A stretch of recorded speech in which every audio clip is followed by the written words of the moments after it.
Poin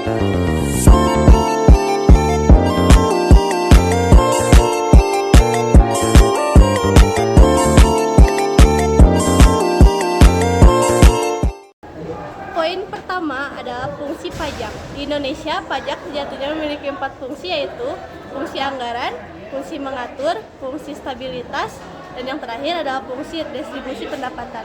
Pada dasarnya, pajak disetorkan oleh wajib pajak pribadi maupun badan digunakan oleh pemerintah untuk membawa pengeluaran dan pembelanjaan negara yang digunakan sebesar-besarnya untuk kemakmuran rakyat, jadi dari rakyat kembali ke rakyat.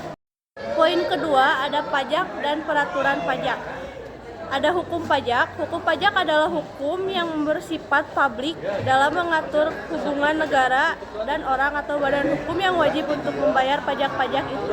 Hukum pajak diartikan sebagai keseluruhan dari peraturan yang mencakup tentang kewenangan perintah untuk stabilkan kekayaan seseorang dan menyerahkan kembali kepada masyarakat melalui uang atau kas negara. Perlawanan pajak adalah penolakan untuk membayar pajak karena penentangan terhadap pemerintah yang menerima pajak atau kebijakan pemerintah, atau sebagai penentangan terhadap perpajakan itu sendiri.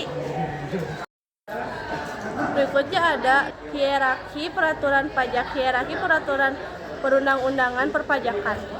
Nomor 1 ada Undang-Undang Dasar, kedua ada Undang-Undang PRU, ketiga Peraturan Pemerintah atau PP, 4 ada Pemenku atau PMK, yang kelima ada Perdirjen atau PER. Konsep dasar perpajakan. Poin 3, jenis pemungutan pajak berdasarkan lembaga pemungutannya. A. Pajak pusat. Pajak pusat yang merupakan jenis pajak di mana pemerintah pusat adalah lembaga atau pengelolaan dan pemungutan dari hasil pajak tersebut, dan ini sudah diatur dalam Undang-Undang Perpajakan.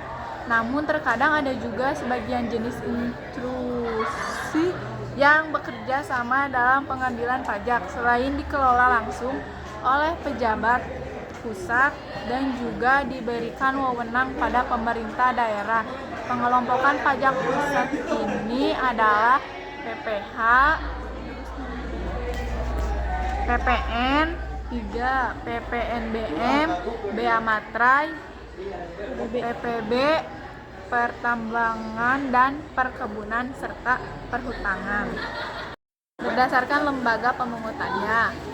Pajak daerah. Sedangkan pajak daerah ini dibagi menjadi jenis di mana pajak daerah ini bisa dipungut oleh pemerintah daerah tingkat 1 maupun oleh pemerintah daerah tingkat 2. Untuk jenis yang dipungut oleh pemerintah daerah tingkat 1 adalah pajak untuk kendaraan motor, pajak untuk bea balik nama dari kendaraan bermotor, pajak yang dikenakan untuk bahan bakar yang digunakan oleh kendaraan bermotor, pajak rokok, dan pajak air.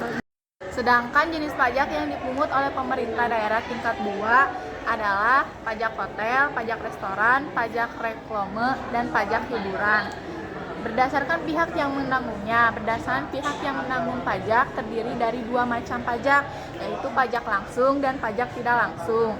Berdasarkan pajak pemungutan, pajak terdiri dari 2 macam berdasarkan sifat lainnya, pajak subjektif dan pajak objektif. Konsep dasar perpajakan kelompok 2, poin 1, dasar pengenaan pajak atau DPD, merupakan harga jual, nilai ekspor atau impor, penggantian atau nilai yang dipakai sebagai dasar dari penghitungan besarnya pajak yang terutang.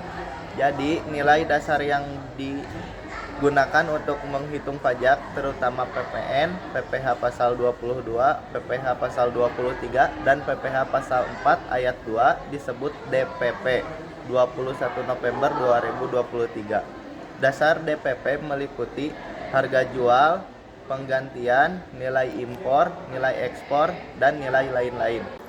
Poin 2, sistem pemungutan pajak. Sistem pemungutan pajak merupakan suatu cara untuk menghitung besarnya pajak yang perlu dibayarkan oleh wajib pajak kepada negara.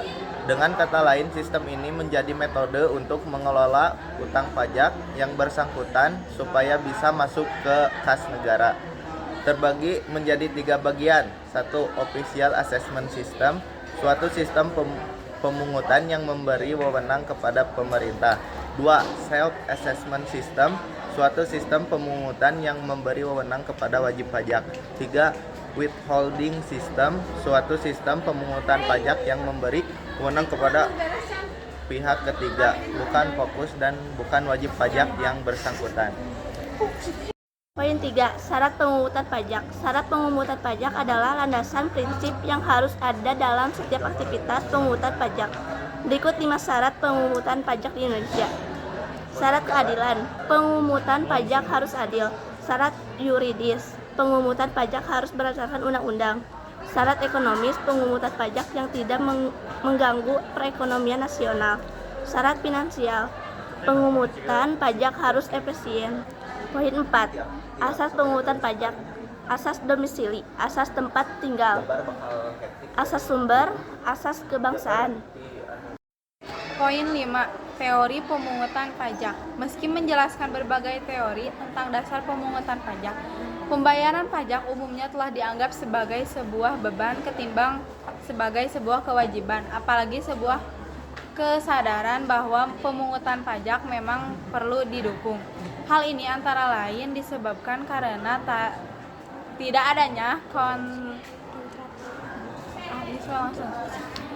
teori yang menjadi dasar bagi negara untuk pemenuhan pajak, antara lain 1. Teori asuransi, 2. Teori kepentingan, 3. Teori daya beli, 4. Teori bakti, 5. Teori daya pikul. Poin 6. Tarif pajak. Yang pertama, tarif tetap. Tarif tetap adalah biasa atau tarif yang tidak berubah meskipun ada perubahan dalam jumlah atau volume lamaran atau produk yang digunakan. Yang kedua, tarif degresif, progresif atau degresif. Tarif degresif adalah sistem tarif di mana biaya per unit menurun statis dengan menggunakan jumlah yang diberi atau disunahkan. Yang ketiga, tarif proporsional. Tarif proporsional adalah tarif yang di mana biaya tetap konten terlepas dari jumlah unit yang diberi atau digunakan. Yang keempat, tarif progresif. Tarif progresif adalah sistem tarif di mana biaya mengalir seiring dengan meningkatnya jumlah unit yang digunakan.